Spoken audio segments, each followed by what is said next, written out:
Hi, guys, and welcome to Conversations with Real People. I'm your host, Alun Da Silva, and let's dive right in. Again. Hi, Crystal. Thank you for joining me today. So this is titled "Let's Talk: Conversation with Word Magic." Why word magic? If we can jump straight into it. Yeah, absolutely. So I am a copywriter. So words, of course, are kind of my business. But Word Magic actually came. So my business had multiple iterations before it actually became Word Magic. It started out as quirk copywriting, and then it was just crystal writes, and eventually it was Badass Bestseller. And then Badass Bestseller was a challenge for SEO purposes, right? If you're using a word like badass, SEO does not love you. So I actually asked a bunch of my clients. I said, how would you describe me and what would you use? So I did some beautiful research. And the phrase that kept coming back for every single person was, I don't know how you do what you do, but it's like you take what's in my brain and you put it down on paper and it's just like magic. It's like this crazy word magic that you do. And that just kind of stuck. And after about the fourth or fifth time I heard it, I was like, okay, I get it. That's the name. I understand. So it became Word Magic, and I haven't looked back since. Oh, amazing. Hopefully, we get to have a magical session today. That was nice. So, thank you again for joining me, Crystal. And would you mind introduce yourself to the community, to everyone? Yeah, Who are you yeah. and what do you do? And then we'll get into your story. Yeah, absolutely. So I'm Crystal, Adair Bunning, last name is, of course. I own a company called Word Magic Copywriting. It's based out of Victoria, which is on Vancouver Island in British Columbia, Canada. But I work abroad all the time. I'm actually a digital nomad with my husband, meaning we don't live anywhere. We live and work where we are. So currently, we're in Vancouver, Canada. We're also just about to hit New Zealand, Germany, Croatia, Australia, and host other places this year. So I work wherever I am. My business specifically is around copywriting and ghostwriting. So I'm a 4 times New York Times bestselling ghostwriter, meaning other people's books have my words in them, but not my name on them. And I write websites, email funnels, newsletters, all the good stuff, as well as a copywriter. So yeah, word magic it is. Lots and lots of word magic.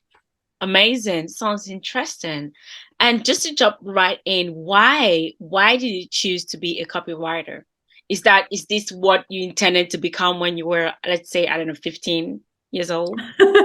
Oh gosh, I don't even remember 15. So the funny story for me was when I was a kid, there's this hilarious story of like when Nintendo came out, and I'm going to date myself here, but Nintendo came out in Canada. It was a big deal. I grew up in Canada. And when Nintendo came out, everybody wanted one. And so for Christmas that year, of course, I got a Nintendo like a lot of kids did. Problem was, I didn't want a Nintendo. I was the weird kid that didn't want a Nintendo. I actually wanted a typewriter. And so after asking a billion times, my dad bought me a typewriter. And that was kind of the start of my writing career. I wrote, my dad jokes that I almost bankrupted our family on typewriter tape. It was super expensive at the time, but I was a writer and I started doing what I love. Now, I always wanted to be a writer for a job, but I grew up in an era where writers were considered broke, drunk, and in bars, right?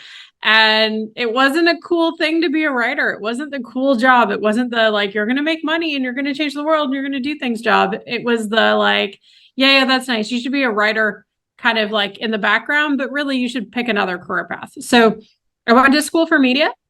Turns out I loved, again, the writing aspect of it. I loved writing scripts for television shows and adverts. I was really good with ads. I was really good with the marketing component, but I hated the actual on camera work. And on radio, same thing. Like I could write the ads, but I did not want to be on this. I didn't want to do this, right? So I actually ended up falling into event planning. And so for 2 decades, I was a luxury event planner running things behind the scenes, basically scripting and directing events all across the globe for major festivals, summits, workshops, conferences, and weddings. And I burned myself out. Truthfully, I burned myself out. After 2 decades running events, I burned myself out. And I finally decided during COVID, like a lot of people, I was like, This is my out. This is my chance. I'm taking it. I quit my event job, which was shocking to people. I was one of the few people I know who had a full-time events job during COVID. I quit my job and said, I'm going to go write. And my husband thought I was nuts. And like 3 months later, 4 months later, I had already doubled my income and was killing it as a copywriter and a ghostwriter. And I've never looked back. So that was kind of my transition from, wearing all black behind the scenes as an event person to wearing bright colors, but writing all the words behind the scenes now. Oh my God, what a fascinating story. I just love the plot twist and how you were able to embrace your passion during a challenging time. Tell us more about that. Like it's hard to think about. I remember during COVID, everything literally stopped. Mm-hmm. And for me, myself, it was a transition period. And I was like, the question that kept coming to my mind was, what will I do now? How can I, I don't know, how can I adapt to this new reality? How can I change my business model? Who am I right now in the midst of COVID? And quitting your job in the midst of COVID, I would say it's a brave decision. What led, I don't know, what made you just be like, I'm going to click this button and I'm not going to look back? Oh my God, it was Zoom. If I had to run one more Zoom meeting, I was going to lose my mind. Like Zoom was the end of it. Zoom killed me. I couldn't do it anymore. I was like, this is silly. I can't. I don't know that I'll be completely honest. I don't know that my decision felt brave in the moment. I think it felt crazy. I think my husband especially was like, hold up, you just gave away a 6-figure career for what? What are we doing? What? There's no plan? Okay. But I just knew. I had always known. I'd always been a writer.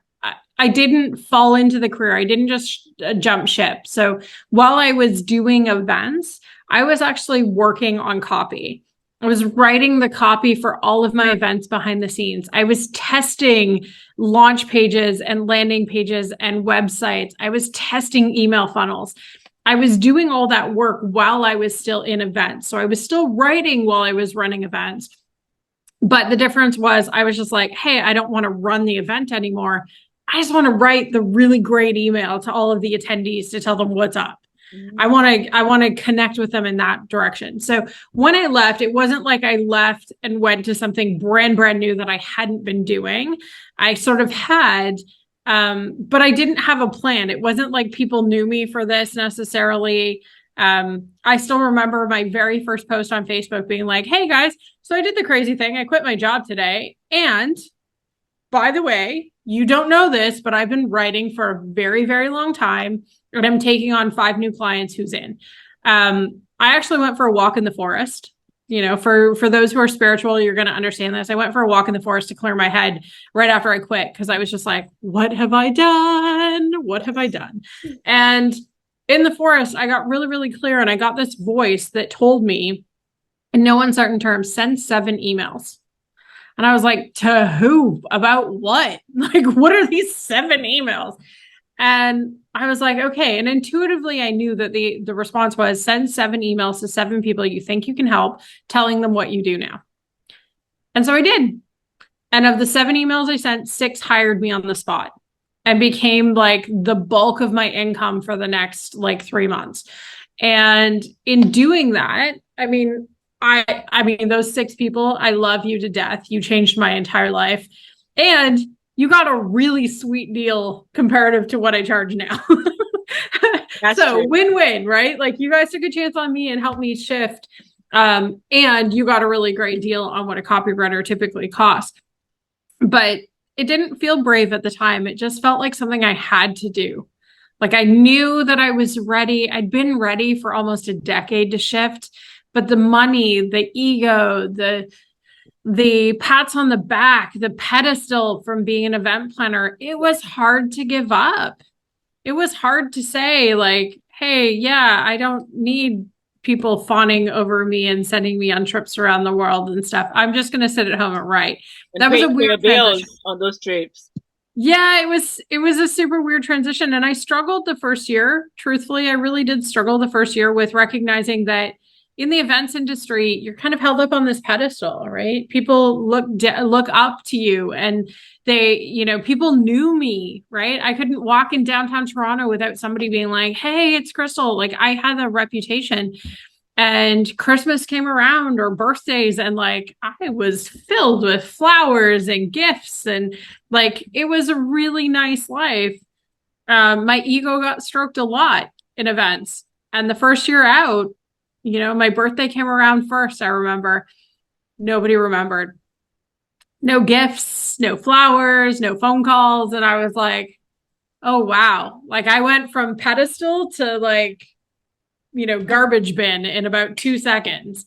And it was a tough transition. I remember crying that first birthday, being like, oh my God, I left an industry that loved me for what? Like, what have I done? But the truth is now, I mean, I set my own schedule. I have much more time freedom than I ever did before. I have much more financial freedom than I ever did before. I get to choose more so now who I work with and who I don't want to work with. And I actually love what I'm doing. I actually get excited every day to get up and be like, oh, I have a great project. Like today, I get to write 2 websites, and I'm so excited to write these websites because they're for great products, incredible people. And I don't always remember feeling that way when I run events. So it was nice to get the pat on the back and feel the pedestal. But there's something about personal fulfillment that writing really gives me that I wasn't getting in my other career. Wow, I love that you mentioned personal fulfillment. Like, what would you say to, I don't know, your 20-year-old self or your 15-year-old self being confused? Someone is out there now really confused about what is this hype about entrepreneurship? What is this hype about, oh, you doing what you love? Because these days there are many things about discover your passion, do what you love. And they might be thinking, what I love cannot sustain my lifestyle. What are you going to tell them? So I'm going to give you some controversial advice, and that's don't quit your day job. I totally So agree. don't quit your day job. I mean, working for other people teaches you skills that you get to practice on somebody else's business before you launch your own. 100%. I learned everything I know about running a business from working for other humans and seeing what worked, what didn't work, and then adapting it to my own business when I was ready. I grew up with 2 entrepreneurial parents, and both of my parents were like, oh my God, please do not start a business. It is like the hardest, because starting a business often means you feel like you're in feast or famine all the time. Yeah. Some months you're like kicking it, you've got, $30,000 in the bank, and you're like, woo, we had a good month. And Yeah. the next month you're like, whoa, we got nobody on the list right now. What's happening? Like, I'm super busy or super bored. I'll take December as a great example. December 2 years ago, I was booked. I made $50,000 in December. I had so much client work. I was actually like having to tell people I cannot take on more. Like, you're going to have to wait 3 months. I had a 3 month backlog. This past Christmas, it was quiet. It was quiet. Things have changed. Recession's happening. Like, it quieted down, but then it kicked back in January. So I could have looked at December and been like, whoa, the year before we did so much money and now we made nothing. My business is failing. Or wait, press pause, hold. I know it sucks to hold money on your credit card. I know it sucks to have debt. Welcome to being an entrepreneur. Yes. Sometimes we have to hold debts. Sometimes we have to make the hard decisions of like, hey, this month we're not going anywhere because we don't have money. Hey, this month we're going to trim the fat. Like, all those extras that we normally engage in, we're not doing that. And you have to get really good at managing your money. If there's one thing entrepreneurship has taught me, be really good with your money. I'm not really good with my money. I'm the first to tell you this. I'm terrible with my money. More money, more problems, literally, in my life. But I married a human who is fantastic with managing money. Thank God.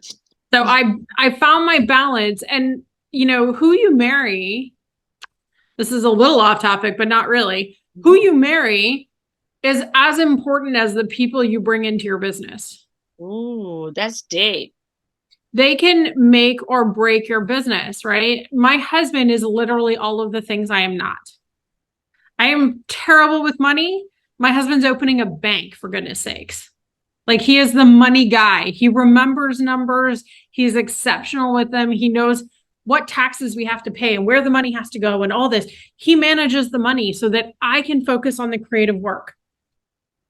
I can focus on doing the marketing for my business and for his business. I can look at the strategic plan of a company and know how the pieces are going to fit and where we're going to take it and the projections. My husband handles the cash. Yes. In the same way that I have a bookkeeper, in the same way that I hire an ops manager to do my logistics, in the same way that I go out and find graphic design people because I write, but dear God, you do not want me to make a graphic. I can't make it look pretty. I can make it sound pretty. Yes. Different, right? We hire people that fill the gaps that we have. 100%. Your spouse is not meant to be an identical replica of yourself. They are meant to fill the gaps. And when you treat your marriage as a place where this person is filling my gap, they are the wisdom in this realm. It is not mine. Yes. Life gets so much easier. When him and I had a very frank discussion about, I'm terrible with money. I don't like hold a ton of debt or anything like that. But like, literally, if I want something, my brain's like, we're just going to go do it. We'll figure it out. Like, I don't know how we're going to make that happen, but okay, we're in. Let's do it.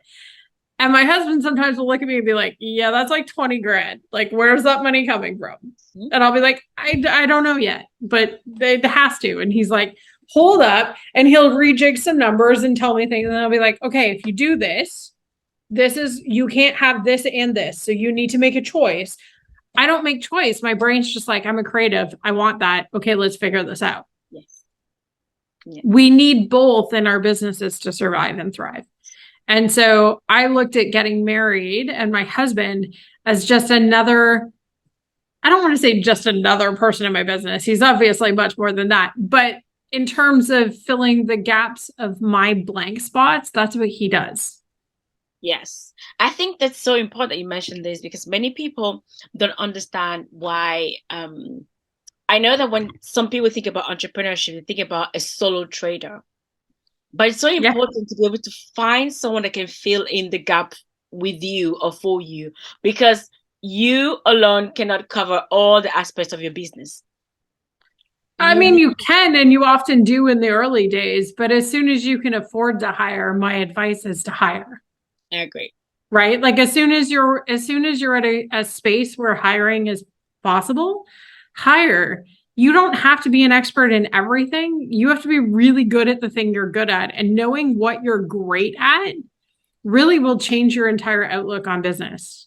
This is a great point. Leading back to the question I asked earlier, how do you find what you're great at? Someone that's just starting out in life. Oh my God. 25 or try 20. Everything. That's how you figure it out. You try everything. Hey, I don't know much about this. Let me do a little research. Oh, that's really interesting. I like doing that. Cool. Maybe this is something I'm good at. Oh, I tried this thing. I didn't like it, or I'm not very good at it. Okay, that might be a weak spot in mine that I need to consider hiring for. I know, for example, I'm really great with the words. What I'm really terrible at is making sure that those words go out to other people. Right? Like I have an email funnel. I can write my email funnel, but the person to actually put it in and press send and make sure all the tags and stuff are in, that is not my forte. That is not the thing I want to focus on. That is not my attention span. My attention span is on making the words correct and telling you what needs to happen with it. So I have a wonderful VA who figures out and takes all of my words and puts it into the email and makes sure the email goes out. Mm-hmm. I can't do graphics. I know what I want. I can explain what I want. But I need somebody else to translate that into an actual image because that's not my forte. Yes. Right? So, and it was trying it on. Dude, I've played on Canva many, many hours trying to be like, I can do this. No, I cannot. It has been proven time and time again. When I do it, it does not work. I am not the person to do that. Canva was invented for humans who have a little bit of skill. I have none. I have none. So that is So somebody you else. tell them to try different things. Just try. I mean, here's the thing. Sometimes you win, sometimes you lose, right? And when you lose, it's just a notation to say, okay, not my best. What else do you got? What else can I try? Yeah. This may work, this may not, whatever.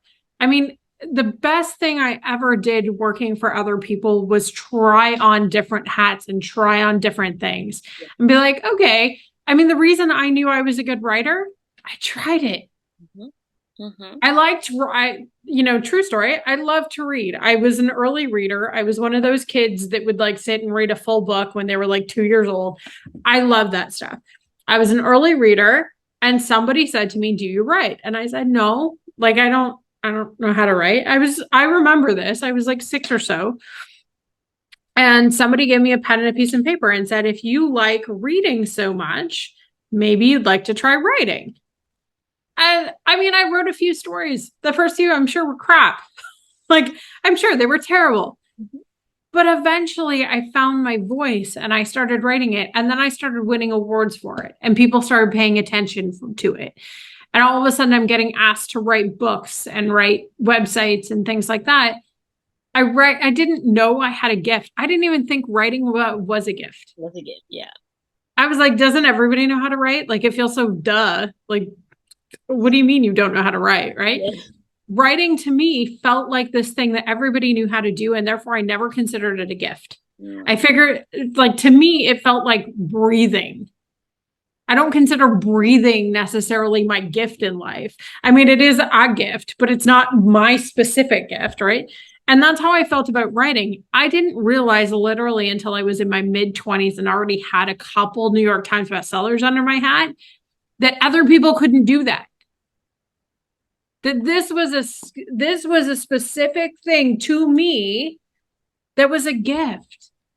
But had I not tried it on, had I not played with it, had I not dabbled in it, how the hell would I have known?